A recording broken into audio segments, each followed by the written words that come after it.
Assalamu alaikum wa rahmatullahi wa barakatuh. Masu kallo barkamu da wannan lokaci. Sannu mu da arzikin sa kasancewa tare da juna a cikin shirin kundin labaran mako na Muryar Arewa. Sunana Khadeejah Umar Ragada. Tsakanin labaran wannan makon kuma haka. Shugaban Amurka ya yi barazanar ɗaukar matakin soji a kan Najeriya, yana mai zargin gwamnatin ƙasar da ƙyalewa ana kashe Kiristoci. Zargin yi wa Kiristoci kisan gilla a Najeriya shaci faɗi ne, in ji gwamnati. Lakurawa sun yi garkuwa da mataimakin shugaban majalisar Ken.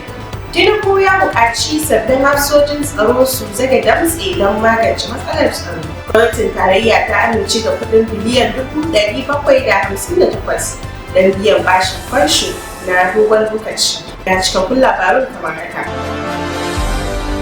Shugaban Amurka ya yi barazanar ɗaukar matakin soji a kan Najeriya, yana mai zargin gwamnatin ƙasar da ƙyalewa ana kashe Kiristoci. A wani sako da ya wallafa a shafinsa na sada zumunta, Mr. Trump ya ce Washington na iya shiga Najeriya da ƙarfin soji don kakkaɓe abin da ya kira 'yan ta'adda masu kishin Islama da ke aikata ta'asa.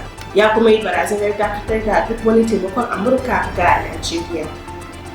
Wani labarin shafin jaridar Idoniki ya ce ta wallafa shi. Zargin yi wa Kiristoci kisan gilla a Najeriya shaci faɗi ce, in ji gwamnati.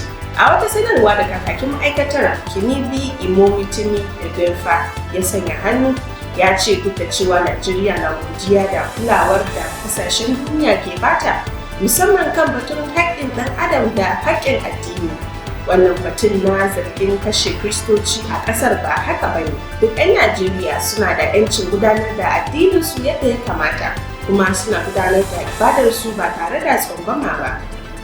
Wani labarin shafin jaridar BBC Hausa ce ta wallafa shi. Shugaban Najeriya Bola Ahmed Tinubu ya buƙaci sababbin hafsojin tsaron ƙasar su zaga damtse domin magance sababbin barazanar tsaro da ke daɗa ƙaruwa. Tinubu, wanda ya yi wannan kira lokacin bikin ƙarawa shugabannin rundunonin soji girma a ranar Alhamis a Abuja, ya bayyana damuwa kan bullar sababbin ƙungiyoyin 'yan bindiga a arewa ta tsakiya da ta yamma da wasu yankunan kudanci. Wani labarin shafin jaridar RFI Hausa ce ta wallafa shi. Lakurawa sun yi garkuwa da mataimakin shugaban majalisar Ken. 'Yan bindiga da ake zargin Lakurawa ne sun yi garkuwa da mataimakin shugaban majalisar jihar Kebbi, Samaila Babu.